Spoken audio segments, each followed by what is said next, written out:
Join the most innovative and passionate education community at South by Southwest EDU 2023. Take part in impactful community-driven programming, unparalleled networking opportunities, and unexpected discoveries, March 6th through 9th, 2023 in Austin, Texas. Visit southbysouthwestedu.com to discover more than 200 sessions already revealed, featuring inspiring thought leaders in education. Register today.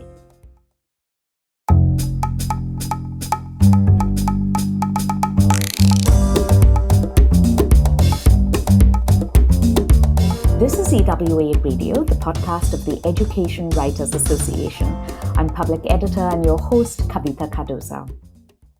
Longtime education reporter Natalie Pate wrote about the connection between prison and literacy for the Statesman Journal. We're very proud to claim this as an EWA fellowship project as well. Natalie began looking into the connection between low literacy and people in custody in the fall of 2021, a full decade since journalists had written about the issue in Oregon. She found even though adults in custody who test below the 8th grade level in reading qualify for mandatory literacy education in the state, nearly half of those eligible have never been enrolled in classes. Hundreds are on waiting lists. There was someone on the wait list for 266 days. Natalie, thank you so much for making the time to chat with us about your wonderful piece. Thank you for having me. So I loved reading it because low literacy is a topic very close to my heart. Millions of adults in the US can't read or write at a basic level, including reading a menu or a bus schedule or a pay stub, and that can make life very, very difficult. I remember reporting on this issue and one man telling me that he went to a doctor's office for a visit and he couldn't read the form. So he just ticked every box. And the receptionist said, "You've ticked that you're pregnant." And everyone in the waiting room laughed. And he said he just left and never went back. Yeah. So in your project, you've concentrated on prisons and literacy. How did you come up with this idea?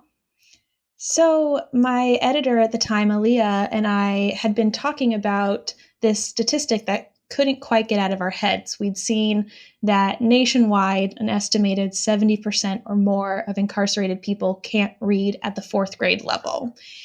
And we just couldn't get that data point out of our head. And we kept thinking, what is the connection between the two and what isn't being done for these students as children before they become adults and find themselves in this position?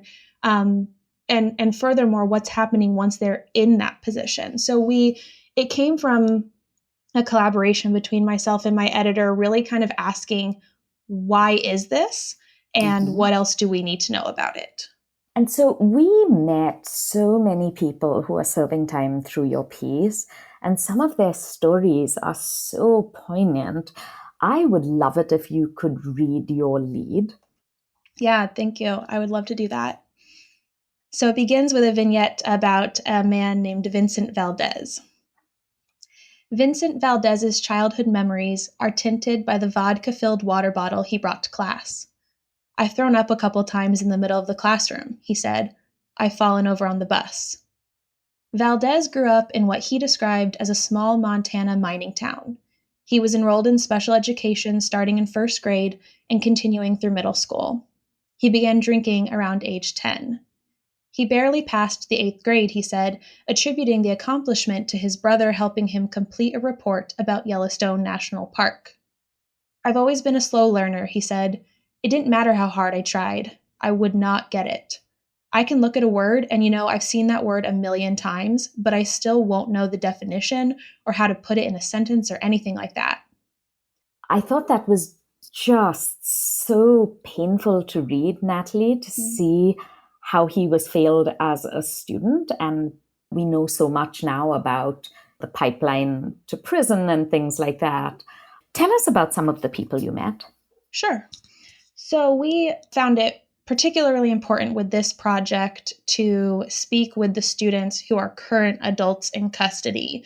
And a large reason for that is, just like any other education reporting, it's incredibly important to show the decisions and curriculum and all these things that we're covering, how they're impacting the students, keeping the students at the heart.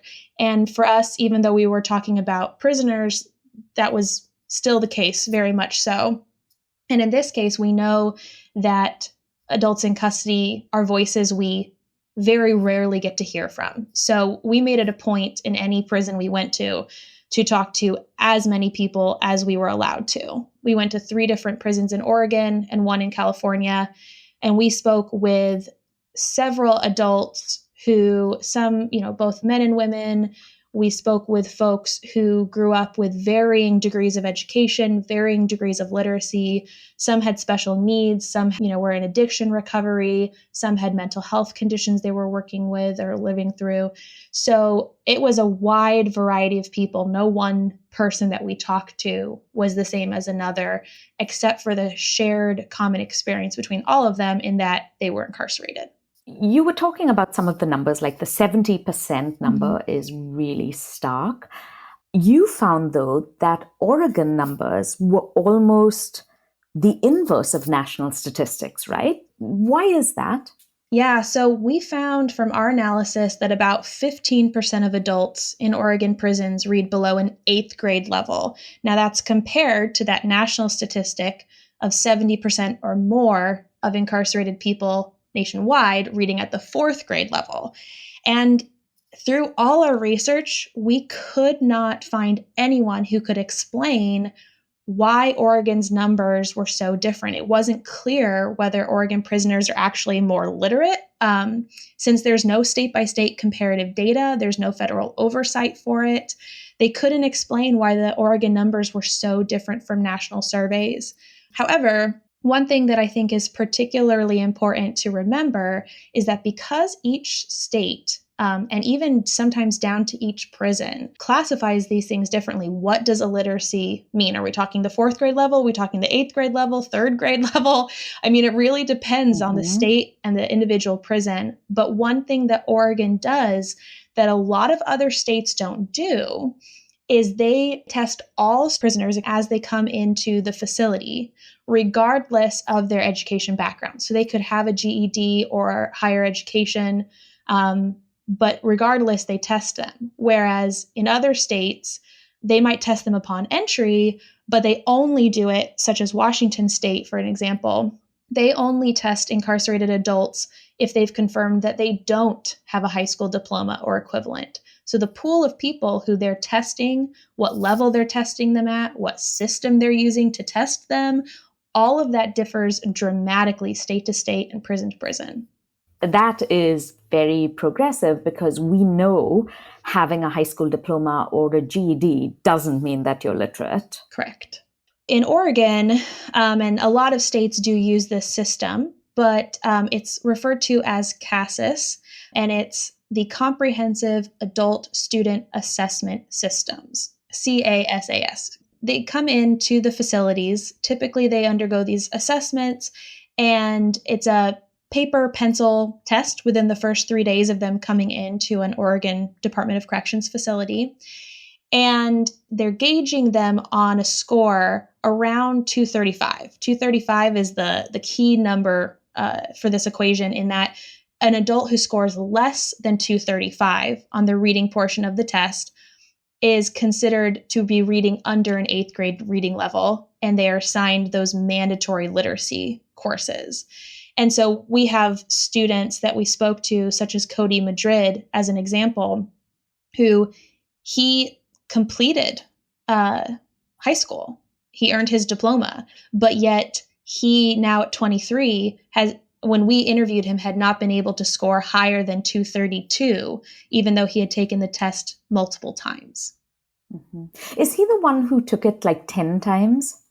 I don't know at this point how many times he's taken it, but as of June of this last year, he had taken it multiple times. And it was, his biggest thing was he could read quickly, but he didn't retain what he was reading. And that was his biggest struggle that he was working on, was he could read a memo or an email or a large chunk of text, but he didn't retain any of it. So when he took the assessment for reading comprehension and decoding and, all those things that higher level readers do on a day-to-day basis, it just wasn't completely computing for him. I often say you can't cover education if you don't cover adult education, and that includes low literacy and people who aren't literate at all. And so what I loved about your piece is this is a story that every education reporter could do. So I would love it if you could get really granular, Natalie, and tell us how you went about reporting the story. Like, how did you contact correctional facilities? How long did they allow you to stay? You said you spoke to as many people as you were allowed to. Like, what was that like? Yeah. So at the beginning, this was, January and February of 2022, when we were really getting into the nuts and bolts of things.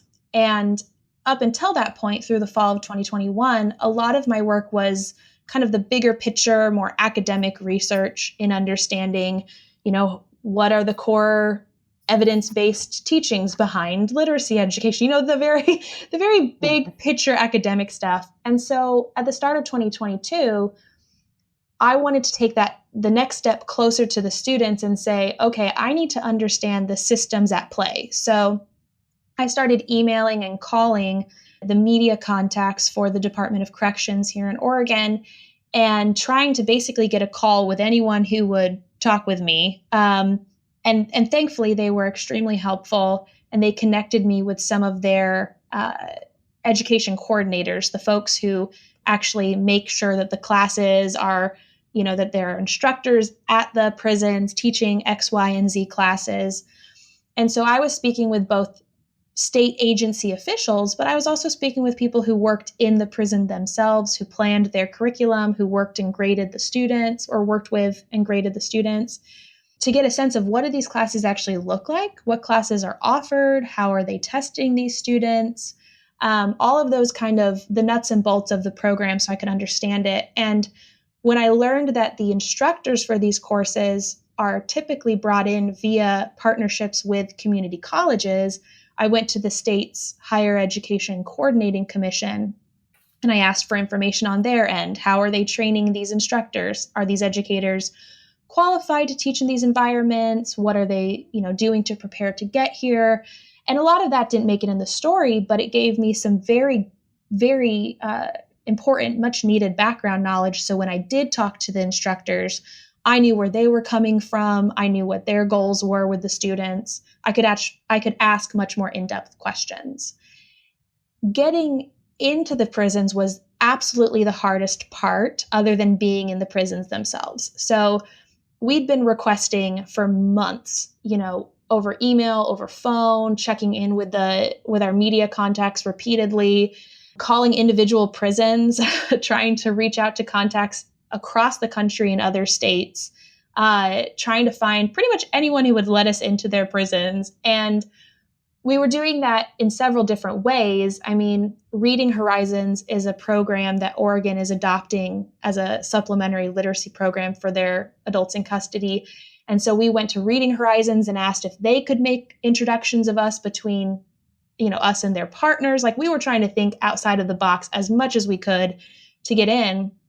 But the number one reason that kept being stated to us was that because of COVID, they weren't letting in any outside visitors. And so for a while, it felt like we just kind of had to sit and wait and do basically any other work that we could. So that's when we were, going into elementary school classrooms and observing literacy lessons and talking to parents and talking to people in the K through 12 system and talking to social workers and attorneys and all the people who work with folks who are incarcerated other than those who are incarcerated themselves, or people who'd been released, basically everyone outside the prison. But because of the nature of the story, we knew we had to get into the prison. So we just kept pushing and pushing and pushing. And as soon as they gave us the green light that we could go in, that the COVID restriction had been lifted, that's when it got very, very detailed. We had to, send lists of this is all the equipment that we plan to bring with us. There was very specific, clothes we couldn't wear. We weren't supposed to, wear certain colors or certain materials based off What do you mean? For the clothing. Yeah. So there were some things, for example, that you can't wear when you go in because of the metal detector. So underwire bras, metal in your belts, things like that. Okay. There's also, they don't want you to wear too tight of clothing, too revealing of clothing. There's, depending on which prison you go to, the prisoners tend to wear a specific color. A lot of the ones that we went to, it was blue or denim. So we weren't allowed to wear any blue or denim because if there's an emergency, the guards can't mistake you as a prisoner. Mm-hmm.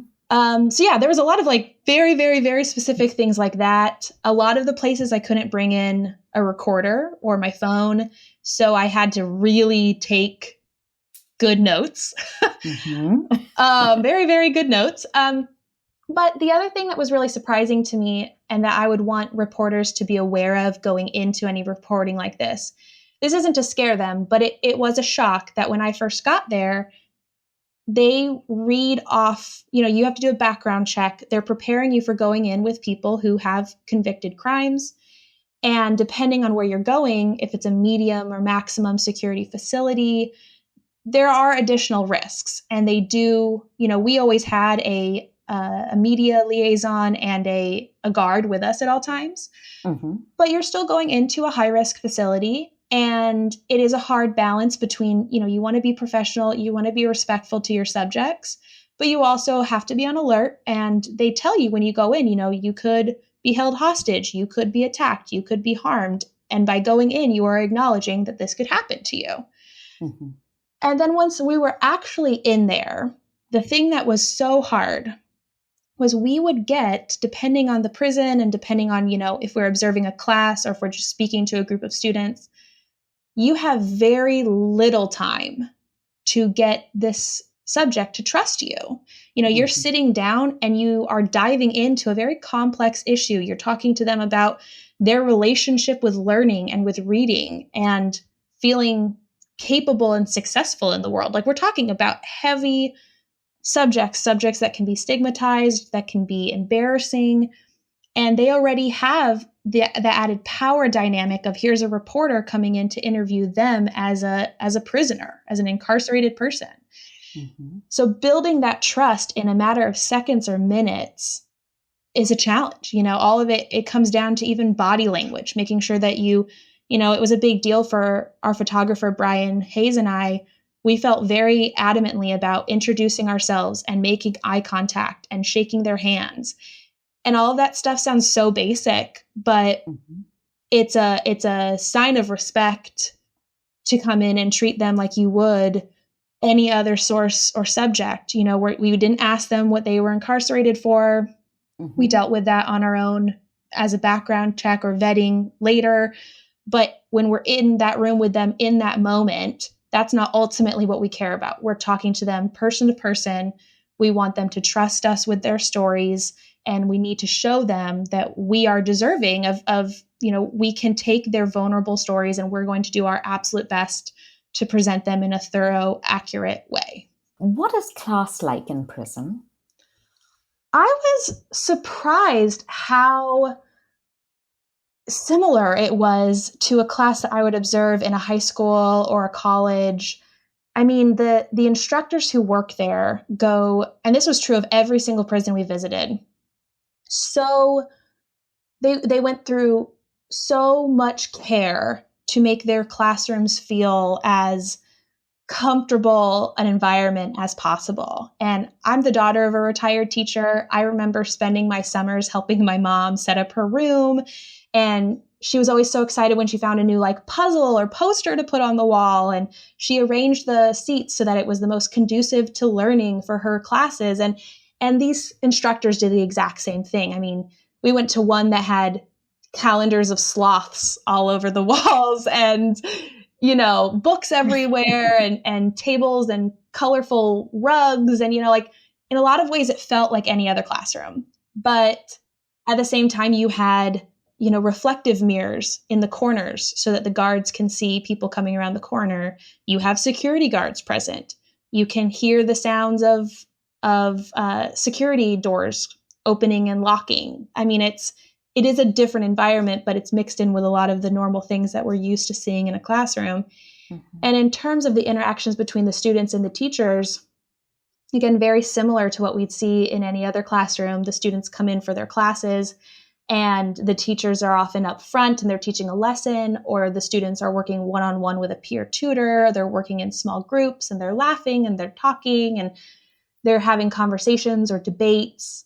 But again, you're dealing with a population that's disproportionately experienced trauma, that's in an environment that, isn't ultimately there to educate them. They're learning against the odds in this environment.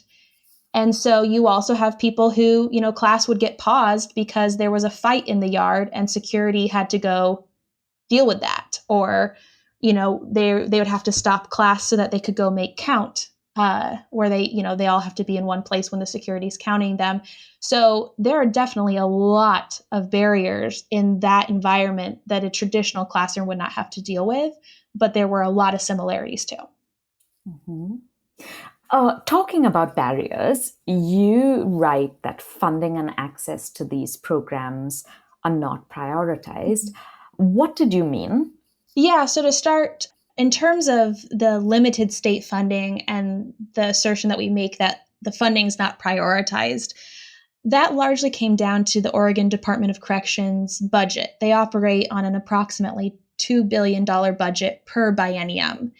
And of that, about 11 million of the budget, so about 5.5%, is allocated to adult basic skills development education.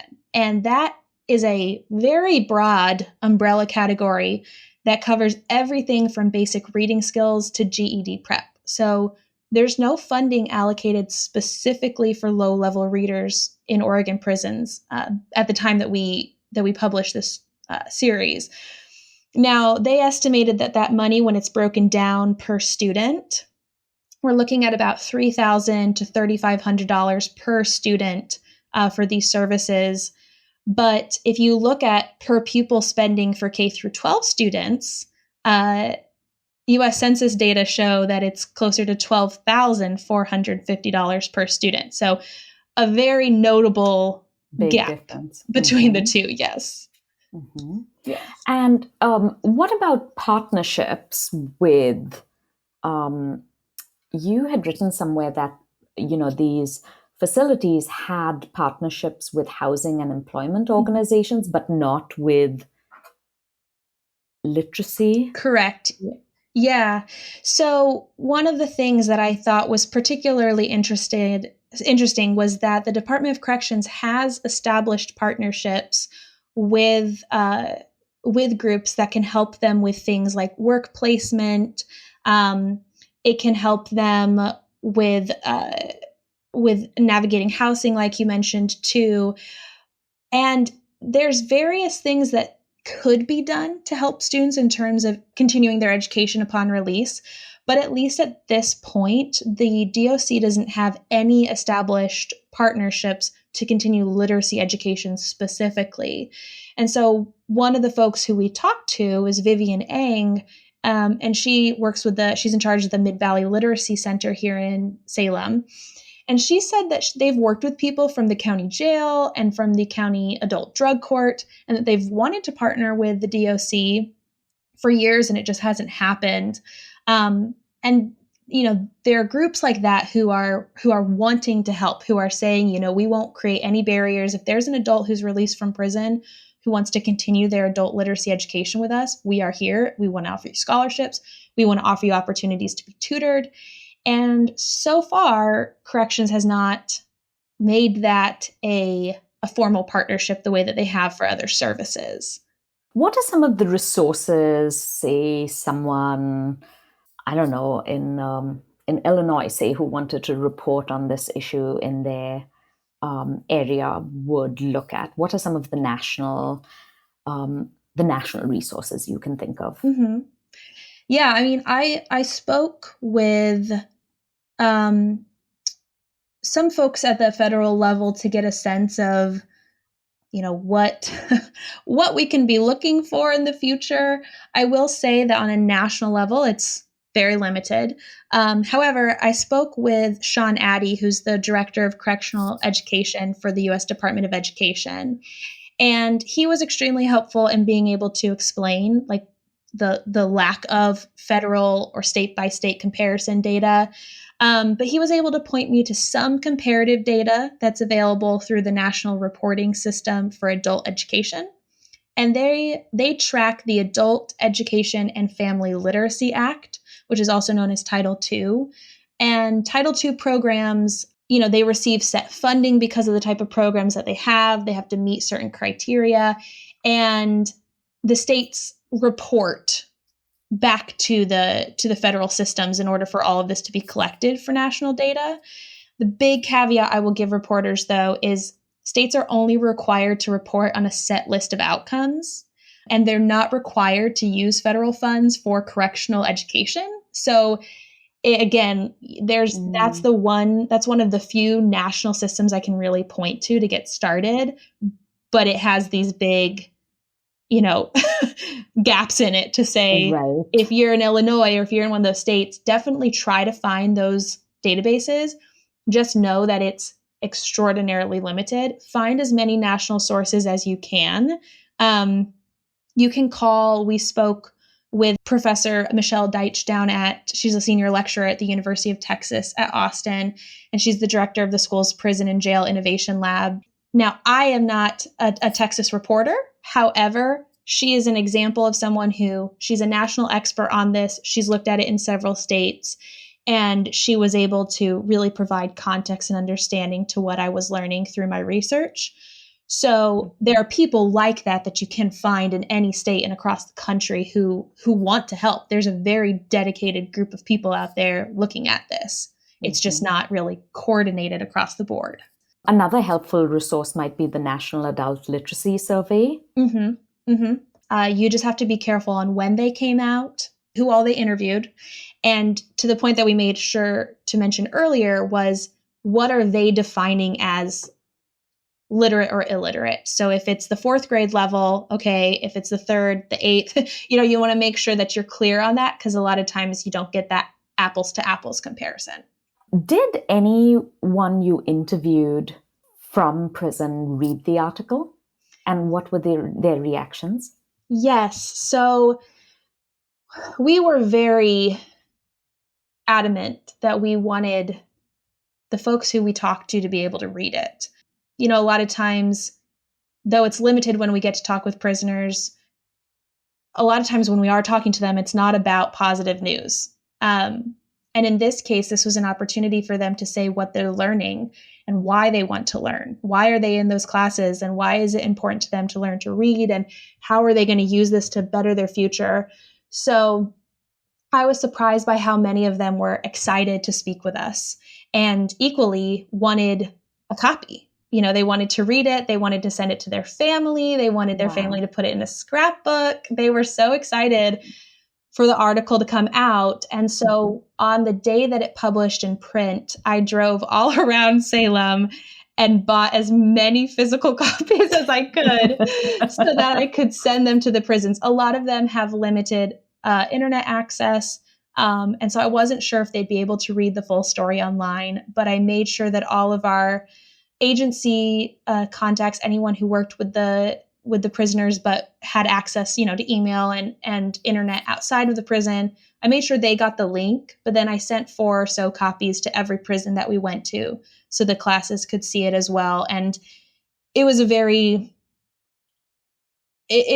meaningful for me to hear from not only folks who we interviewed, but other incarcerated adults or formerly incarcerated adults who were peer tutors or who had graduated from those types of programs, who emailed us and called us and thanked us for writing it, and thanked us for, having that be part of the broader conversation. And I think that was the most meaningful reaction for me.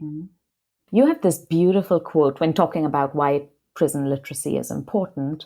Someone said, education offers humanity. And I thought that was so beautiful, because there's still such a school of thought that says, oh, these people have committed crimes, like life should be as hard as possible. We shouldn't be, spending on programs like this. And yet there are so many benefits, right? Mm-hmm. Yes, definitely. That was one of I think the biggest challenges about writing this story is a lot of people will care about the sweet second graders who are learning to read and are facing a whole life of potential in front of them, right? They're learning to read for the first time and they're going to be opened up to this whole world and they have every opportunity in front of them. And getting readers to care about adults who are on the precipice of that opportunity, especially adults who have convicted crimes in their background, is an extremely difficult task. I will not tell any reporter out there that that's easy. However, there is so much research behind why this type of education is so critical. We found a 2013 study that showed incarcerated individuals who participate in correctional education programs are 43% less likely to recidivate. And in addition to that, these programs play a large role in reducing the rate of violent interactions within the prisons. And the people who are released are far more likely to find gainful employment, for their children to complete high school and graduate at higher rates. You're talking about people being able to earn higher wages and contribute to the economy, pay taxes, reduce dependency on public assistance. I mean, the benefits are astronomical, not just for the students who are part of it, but for the people around them, for the communities that they return to if they're being released. But I think as important as all of those statistics are, and as true as they all are, one thing that really stood out to me that I had a hard time kind of putting my finger on when I first started this project, because I know, as someone who uses writing every day, I know the importance of it. But putting into words what it means in terms of us as people and our possibilities and our opportunities was hard. And when I think about someone who's serving a life sentence, it's hard to make the recidivism argument because, of course, they're not planning to be released. So why invest money and time and energy into someone who's going to spend the rest of their days in prison? Mm-hmm. And I think one of the biggest takeaways for me is at some point, the education that's offered to these individuals is not a reflection on their past actions. It's a reflection on the system that's meant to be serving them. And I spoke with Kevin Bradley, who is the corrections education director for Portland Community College. And the way he put it was, we all have those thresholds that we don't see ourselves going beyond. But learning in prison allows these adults to enter a world that they thought was closed to them. So we're talking not just about learning, about grades, about education as a larger system. We're talking about self-confidence. We're talking about someone's belief in themselves to be a positive force in the world. And to me, that's the most important thing we could write about. Natalie, my next question was also going to be my last. It was about giving you the last thought. What is the one thing you'll take away from this experience? But I think you just answered it. Yeah, I think that's a huge takeaway for me. Another thing that I would say that was so eye-opening to me through this experience as a reporter, we education reporters are used to interviewing such a wide range of people, right? We talk with elected officials and superintendents and principals, people who are media trained and who are used to talking with us. But we also talk with 5-year-olds and scared parents or grieving families. We have such a large range of people who we interview. And for me, this goes back to what I was saying earlier about making our subjects feel comfortable. But this one was so different because it wasn't as black and white as I think a lot of people want to make prison issues out to be. You're a good person or you're a bad person. You did a bad thing or you didn't. And in this case, I was talking with people who have severe crimes on their records, violent crimes that would, you wouldn't want to ever interact with someone theoretically who has done those crimes. But here I was talking to them and laughing with them and making jokes with them and befriending them the way I would another subject or source. And I think it was a very humbling reminder of the complexities of who we are as people, that we can be, we can have past errors and mistakes. I don't think a single person I interviewed tried to convince me that they weren't guilty or that, anything about their crime, right? No one was saying that they hadn't made a mistake or that they hadn't done something wrong, but they were trying to show that they could be better, that they could learn, that they could take this educational experience and become a better person, and that that's what they wanted. And I think at the end of the day, that was whenever I lost sight through the reporting process. Okay, why are we doing this? What do I want the focus to be? I kept coming back to them. And I think that was huge. I loved your project, and I'm so excited that you've been invited to and you're going to be presenting your work in April at Oxford University for the 2023 World Literacy Summit. Thank you. I am still absolutely just trying to wrap my head around it. I am so excited and cannot believe it's happening. But the World Literacy Summit is going to be bringing leaders from around the globe who focus on access to literacy all to one place to talk about it. And I submitted our findings as research that could be presented. So I'll be going and speaking with folks about it. And I really hope that they walk away with a deeper understanding of the problem, but also hopefully a renewed sense of why this area of literacy education and adult education matters so much. And I hope to see some major changes. I mean, we've seen some legislative movement, some conversations with legislators that are happening. And so I'm going to be keeping a close eye during the 2023 sessions to see if anything changes as a result of our coverage. I would love to see some very tangible actions come out of this. So I'm cautiously optimistic. I'm excited to get the word out there. We've been talking with Natalie Pate, who was a reporter for the Statesman Journal in Oregon. You can follow her on Twitter at Natalie Pate Gwynn. Thank you so much for making the time to chat, Natalie, and please send us a postcard. Definitely. Thank you. That wraps up this episode of EWA Radio. I'm Kavitha Cardoza. Do you have any questions for Natalie? Let's continue the conversation on Twitter at EdWriters. And if you'd like to learn more about reporting on people who are incarcerated in general, EWA member Charlotte West has some great tips on our website at ewa.org. Special thanks to Angelina Liu and Kristan Oban from EWA and Raul Garcia for production assistance. The mission of the Education Writers Association is to strengthen the community of education journalists and improve the quality of education coverage.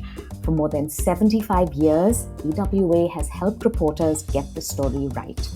Thanks for listening and lifting up education journalism. Join the most innovative and passionate education community at South by Southwest EDU 2023.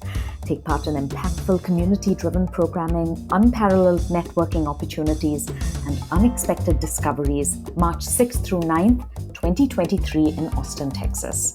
Visit southbysouthwestedu.com to discover more than 200 sessions already revealed, featuring inspiring thought leaders in education. Register today.